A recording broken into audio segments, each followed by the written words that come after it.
Hey, how's it going, guys? It's Adam Hamby, one of your moderators on the group. I've never really done a video like of a walkthrough of my game collection, or me and my girlfriend's game collection, I should say. Got to give her credit too, because she's helped out a lot throughout the years. But here's a start. My systems are really cluster effed. Like I have a 360, PS4 Slim, a Wii U. Kind of hard to see the Wii. You can see the light. And then a Wii and a PS2 Silver Slim all stacked together. Probably not the greatest setup in the world, but it works. Just got the Wii U just chilling. And here, we play a lot of our HD games and stuff on a nice LG 1080p 240 refresh TV. There's a little NES Classic. This is a TV that I bought, a Toshiba CRT that I bought with my own money. It was the first TV I ever got I bought it in 2003, so it's still going strong. And here is the Nightmare. Like, we just had her nephew stay here, and they want to play every console we have, obviously, pretty much. They did not touch the Saturn, though. They did not even know what the Saturn was, which is kind of sad, but they're just, 11 and 13, so one just turned 13. But that we have 15 consoles, I believe, not including like the emulators. Like, if I want to include that, I guess you can say 16 little Chinese knockoff with 520 games, but in pretty fun little console. We found that at a yard sale for $12. I couldn't pass up on that, because it takes 2 or 3 months to get those shipped from China. We got a 64 with the expansion pack back there. Really clean one chip SNES. I think I got Donkey Kong Countries chilling in it. My original NES. The original NES, sorry. Silver GameCube, Platinum GameCube. It's a nightmare, I know.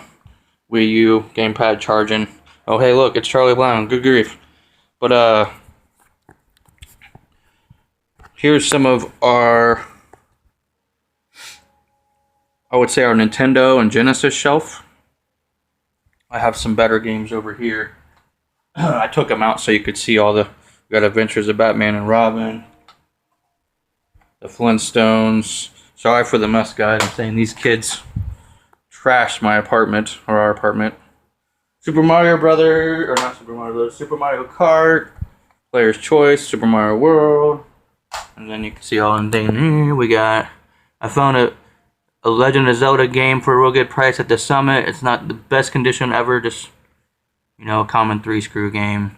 There's some of the games we have. I got a lot of games childhood games I had as a kid, especially on 64 and NES. And then I got the PS2 to PS4 stack, I guess you could say. Horizon Dawn, The Punisher, Covered Up. Got a lot of very good games on PS2. And then a lot of commons on PS4. The stuff I think the most I paid for a game was like $25. Or no, Need for Speed Payback was $25, and then I think we paid $35 for Gran Turismo Sport with some minor perks and discounts. It's mostly common stuff on PS4. Here's some more Overflow, PS1 games, 360 games, Genesis games. Got tons of original Xbox games, Wii U games, Wii games. We need to order. We're gonna order another DVD rack and put it like right here. I think that'll solve a lot of our overflow issue for disc-based games. And then here's the main bookshelf. I'm sure a lot of you guys have seen it before. I've just never made a video before and put it on the YouTube. Let's see, we'll start with the top. We got just some figurines. Grand Theft Auto, the special edition. Found that at a yard sale for $1. Couldn't pass that up. I found these 3 Hitmans at a yard sale a few years ago for $1. Got lots of PS1 games. My girlfriend found this game at the Summit, Three Stooges, pretty uncommon. She got it for $5. I don't remember who she got it off of. I think he was in the very back of the main room in the middle area. He had a ton of controllers and stuff. We got some of our McDonald's toys. We really tried our hardest the past couple rounds to get all the toys, but they mostly just had a lot of doubles, so we just gave those away to relatives and friends, of the doubles we got. Because even if you offered $1 for them, they still had a bunch of doubles. All the good stuff was gone by the time we made it to any McDonald's. We probably hit 5 or 6 different McDonald's, and they mostly all had it was mostly just the Yoshis. The Yoshis and these little block things is mostly what we encountered. We got pretty lucky in the first time. We got the Luigi, the little glowing Mario guy, the Princess Peach, but a little 1-up guy that might be dead. I don't know. I like scaring my girlfriend with that. I just go up to her and play it in her ear. And we got the Blur Boy over there.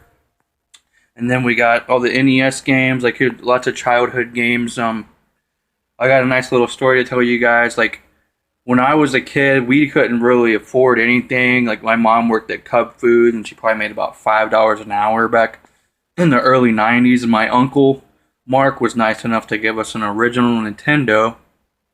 And it came with Mario Duck Hunt, Tecmo Super Bowl, and a couple controllers and a zapper. First game I ever played as a kid would be Mario Duck Hunt. For a lot of people, 80s and 90s kids, probably a similar story, you know. And then Tecmo Bowl was the second game I ever played. One day me and my brother and my mom went into the old Goodwill in Centerville back in the early 90s. I want to say it was probably 91 or 92, somewhere around there. Maybe even 90, I don't know. And they had a bunch of NES games just stacked up in their glass display case for 99 cents a piece.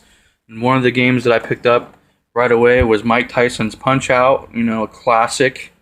These aren't original games, you know, but there's some that I've replaced throughout the years.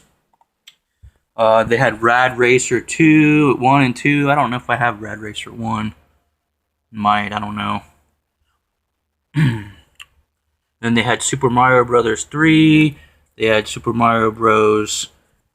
2, which is right here. And they had Excite Bike and Kung Fu and Ninja Turtles 1 and 2. I haven't come across 2 yet. I buy most of my stuff at yard sales, so I'm a landscaper. My girlfriend works at Meijer, and we're not very rich people, that's for sure. We try to get everything as cheap as possible. Having 15 consoles, not including our emulators, and I think that's getting close to about it. Sorry, this thing goes out of focus sometimes. Try to get the focus back in, but it doesn't want to. If I do it like that, it's not wanting to focus very good. Sorry about that. But here's some of our box stuff. You know, I really like the Uncharted games, as you can see. I got the PS4 down there buried. Uncharted 3. And a pretty uncommon item, a Dreamcast keyboard. Got a Game Gear, some figurines, NES Classic, SNES Classic. Cool little Zelda figurine. Goron tunic in the red suit, pretty cool. Buckeyes, Pez Spencer, go Buckeyes. Another little hey Mario. But I think that's about it. I'm saying, my girlfriend said please don't stack stuff to the ceiling, so I'm a couple feet away there, so hopefully I don't get there. But see, that's close to wrapping up the collection. Trying to get we got lots of PS2 games. I think we have over 150 PS2 games. Good start on the Sega Saturn collection. If anybody out there has a loose Daytona USA, like I saw one at the convention for $10. It was really scratched up. I didn't want to take the risk, and you know, I made a few laps, and like I offered the guy $8, and he said he was gonna stay firm at 10, which is fine, you know, but it was a little too scratched up for me. And like it was about the 4th or 5th lap, I was like, maybe he lowered the price, or he'll take it and take my $8 offer. And then when I run around, and it was probably my 5th or 6th lap, honestly, it was gone. He said he sold it for $9, so it's okay though. With all the cool stuff that we got at the summit, you saw the picture I took. Most of it's put away. The Legend of Zelda in there. Wind Waker, I've wanted that for a long time. Thanks to Aaron Clark on that for a sweet trade. We got lots of PS3 games. There's more GameCube games. I just don't want to drag all this crap out right here, but that's about it for a collection. I think we've hit just over 1,000 games. I haven't really counted lately. I'm assuming it's somewhere around there. So, hey, it was nice showing off my collection to you guys. I know I need to do a lot of organizing. Need to find another bookshelf, a cube shelf, get a DVD rack. So, lots of work ahead. All right, guys. I enjoyed meeting a lot of new people at the summit, and hopefully you enjoyed my video game collection, or me and my girlfriend's video game collection. I kind of call this Adam's Game Corner here. It's just packed. There's my old Mickey Mouse poster from when I was a kid. It's just packed with video game stuff. This whole closet is packed to the ceiling with video game accessories and wires, and it's just crazy. Lots of just any SNES games I haven't even cleaned yet. I forgot about them. Just found those last night. But yeah, I really want to say a shout out to Mike Coletti and Rachel Osterich. I think that's how you say your last name. You guys really rocked out the convention. I think there was you guys had some help from some other people too. Donald in the arcade. I'm saying he was a really cool guy. He came towards the end of the summit right after the Switch raffle, or he came and challenged us to a battle with me and my girlfriend and her nephews. Challenged us to a battle at Daytona, USA. So that was pretty fun. Really appreciate all you guys for putting on an awesome summit. It was really, really crowded at times, but hey, we dealt with it. You know, we're gamers. Got to thank Monster for keeping us alive throughout the summit. Those mutants are pretty good. I really like the green one. I went home with a toothache though, but hey, nothing. Some ibuprofen couldn't help. All right, guys. It was nice showing off my collection, and have a good day.